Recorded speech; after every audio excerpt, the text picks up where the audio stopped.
What's going on, y'all? I'm Czar, and in this video we're going to do the Pro Audio release roundup for April 2023. A lot of new products introduced this month, of course, due to NAMM. If it's your first time here, this is a video where I discuss new products that were announced for the month that I feel are significant. Not going to go over everything that was released because of NAMM. Of course, there was a ton of stuff announced. These are just the ones that I feel were significant. Some of these are ones that I did go over in my NAMM recap, but I've got 10 products we're going to talk about here, and let's get right into it. The first one is going to be the Neumann MT48. So Neumann now has a audio interface, which looks really cool. It's touchscreen. It's got onboard DSP. It's USB-C. It's got 12 in and 16 out, and but the price though, $1,850. Damn. Is the price for this. I guess they felt like they had to outdo Apogee with their Symphony desktop. That's $1,400. I don't know. I just can't justify spending that much for a desktop interface. But I guess if you really need it to save space and you really want to get that premium quality, you can certainly go with the Apogee or now the Neumann MT48. But let me read you some of the product description from the MT48 because I've found this rather amusing. It says, the MT48 is the only interface optimized for Neumann's renowned studio microphones and their outstanding KH series studio monitors and NDH series headphones. What? Sounds like some marketing BS to me. But Neumann has been stepping outside of just doing microphones, and I'm here for it. I've been excited for the products that they've done. I've tried the headphones. They sound really good. The monitors, of course, the KH 120 sound really good. So I'm pretty sure this interface is going to be really good. The preamp I've not heard, but would certainly like to try it out. And speaking of the KH 120s, that's going to be the next one we discuss here, because at NAMM, Neumann introduced the KH120s. These are the version 2s. These have some upgraded amps and really circuitry, waveguide. There's a lot has been redone in them, but the most significant new feature with these monitors is they now feature the DSP that's featured in the other Neumann monitors. So the KH120s have been really popular. I expect these to be popular as well, and it's nice to see that DSP coming to this lineup where it's been in the rest of the Neumann monitors minus the KH120s.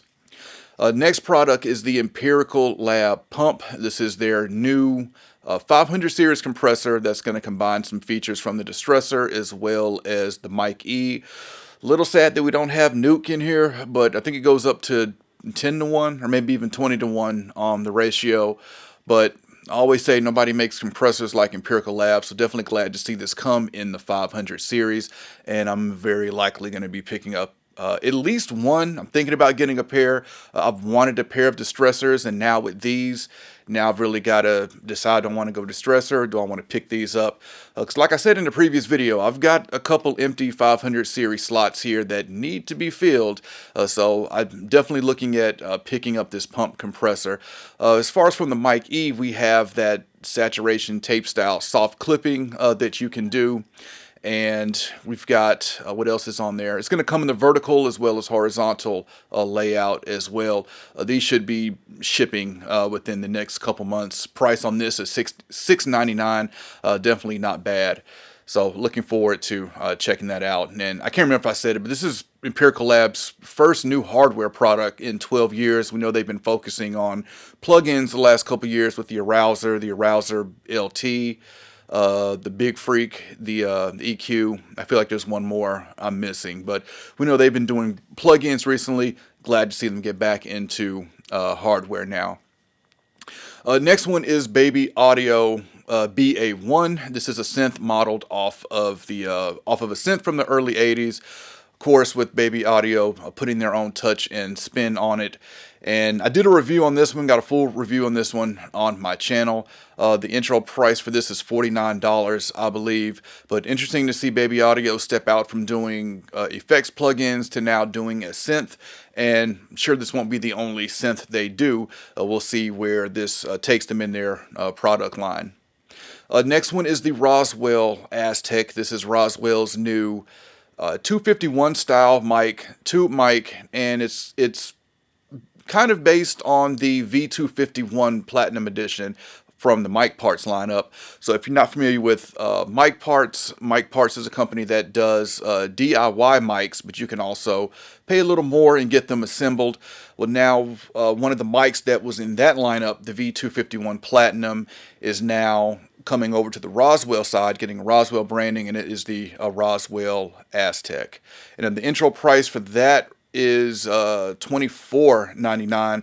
Not sure what it's going to go up to, maybe $29.99 after that, but very premium components put in that. I've got a review of the V251 Platinum Edition on my channel. I don't know exactly what difference, if any, is going on the Roswell branding side, but essentially that's what you're looking at with the Roswell Aztec.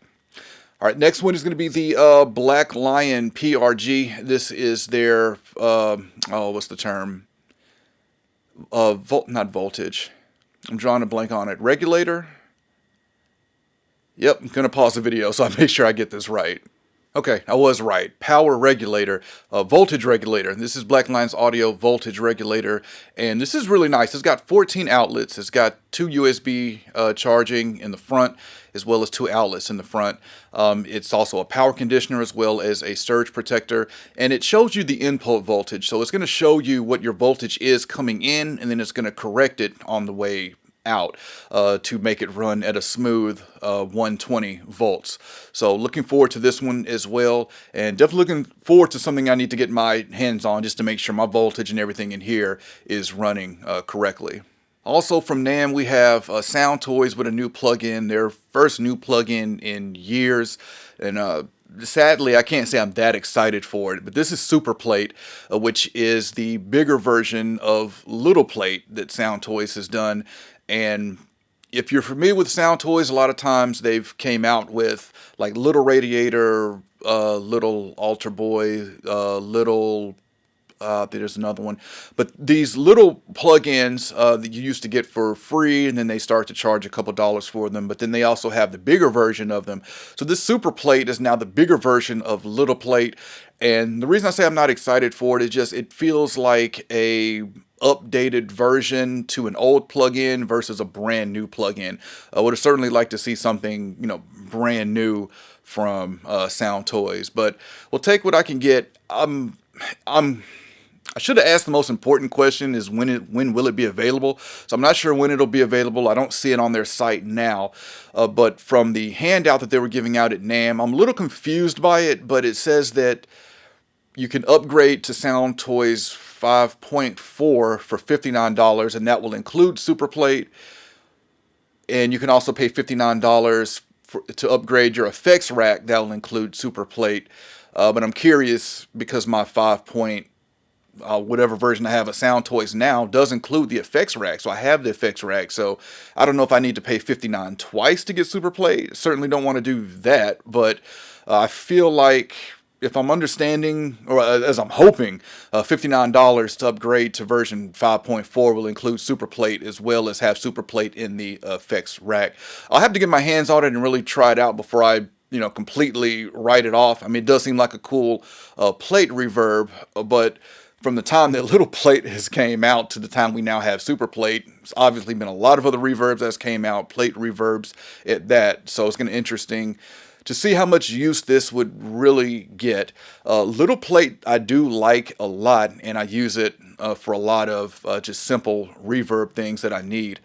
So we'll see how popular this ends up being, but certainly hope Soundtoys is working on something else, because I just really wasn't excited to see Super Plate when we've had Little Plate for so long. Just would have rather seen something completely brand new. The next one is the WesAudio NG76 FET compressor. This was quietly announced, I feel. I ended up seeing this on Vintage King's site, I think. I don't recall seeing any press release or anything like that for it. But what this essentially is I believe they're 1176. I forgot the name or the model name for it, but I think it was discontinued not too long ago. But now it looks like it's back with NG which I forgot what the NG stands for, but anytime you see NG in WesAudio's product line, you're going to know that has the digital recall capability. So this is an 1176 that you can now connect by USB to your computer and can control it with a plug-in, just like you can your 500 series WesAudio stuff like the Mimus, the Rhea. Oh gosh, what else? The Dione. I have the Dione. I have the Mimus. So really not looking to get this one because I have that 1176 in the 500 series already with the Mimus. And from looking at this one, I really don't see anything different from this between the Mimus. It just seems like a bigger rack mount version. But I would certainly look into this if you're looking for an 1176 that you can control with a plug-in.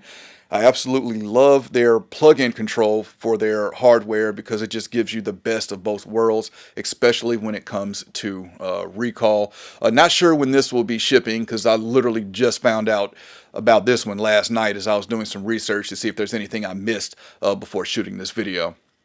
Another one I saw on Vintage King that I feel like I missed and didn't hear anything about it is the Pope Audio Pre-BX 500 series. So this is a 500 series preamp. We've been seeing a lot of 500 series stuff over the last couple months, and I'm happy for that. But 500 series preamp with a Baxandall low and high EQ on it. And Pope Audio's been doing these Bax EQs in the 500 series, so now they've basically added a preamp onto that, and this looks really interesting. It's got some 250 op amps in it as well as a Carnhill output transformer. So curious to hear this one as well. I think the price I saw was $6.99 or $7.99. I think it was $6.99 is what I saw. Curious how this would compare to something like the Moog Pre-Q. I forget that complete model, but the Moog 500 series that has the mic pre and airband on top. Of course, that one just does the airband, which is the high frequencies, where this one does do high and low. All right, and then the last one we have is another one I feel like kind of snuck under the radar, which is the Rode Pod Mic USB, which is now a USB version of the Pod Mic, which has been really popular for podcasters. That came in, it's like a $99 broadcast mic. I think I bought like 6 of them for my podcast, and then COVID happened and we didn't even end up using them. I've sold a couple and still have a couple, but with this Pod Mic USB now has a USB connection as well as XLR connection in this mic, and it's basically bringing over the same technology that was put in the Rode NT1 5th generation that they recently announced that has the XLR and USB-C in it as well. So with this Rode Pod Mic USB, you can now have a USB mic or XLR, and it's going to feature that same technology where it has the 32 float DSP, where you won't be able to clip it, which is really nice if you're going directly USB into the computer. I'm not sure if it has a headphone output on it or not, but this one is $199, which I felt was a big price jump when you look at the Pod Mic at $99. But then I looked at a similar product like the PreSonus Revelator Dynamic USB, and it's $199 as well, and it's essentially the same thing except for the PreSonus doesn't have XLR, but it does have USB-C to go to the computer. So $199 for the Rode Pod Mic USB, and definitely let me know what y'all think about that one, because the Rode Pod Mic was very popular, so I think this is going to do good as well. But I feel like people who don't know much about this, seeing the $99 price tag for the Pod Mic and then $199 for the USB version, may not want to spend that much. But we'll see how this all plays out. But that was the Pro Audio release roundup for April 2023. Definitely comment and let me know your thoughts on these products that I shared. And if there's anything I missed that you felt was significant this month, comment and let me know that as well. I'll have links to these in the description if y'all want to check them out and learn more about them. I would say pick them up, but not all of these are shipping as of now, of course. So if you enjoyed this video, I appreciate a thumbs up. And if y'all want to continue to see content from me, then y'all know what to do. All right, I'll catch y'all next time.